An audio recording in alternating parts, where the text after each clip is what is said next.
Hello everyone, Johnny Hurricane here from GamersHeroes.com, and today we will be going over where to find the axe in Animal Crossing New Horizons. Almost said New Leaf.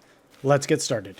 This is something you can craft. You have to craft it at the bench, but you have to get the recipe from Tom Nook. And how you do that is by getting specimens, spiders, moths, fish, different ones. It needs to be two separate, maybe it's three. It's either two or three. So let's say a fish, dace, a fish, carp, tarantula, moth, anything as long as it is different. He does not take dupes.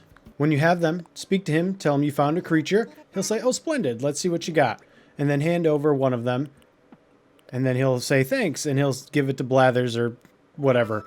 But then on the second one, he'll be like, oh, okay, well, here's some more recipes. So the first one doesn't do anything except tells you about Blathers.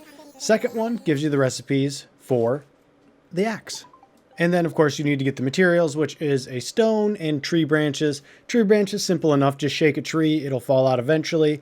Rocks, just run around your island and look for the large boulders. There's normally rocks near there. I had 3. When I realized I need them, I just ran around, find them real quick, like, don't worry about it. Now, this is flimsy. The first one's flimsy, so it can break.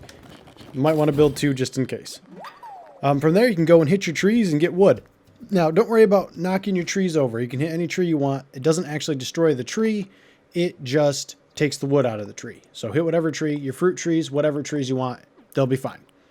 Okay, that will do it for me. If you liked what you saw and got what you needed, like, comment, subscribe. See you guys in the next video. Later, Gators.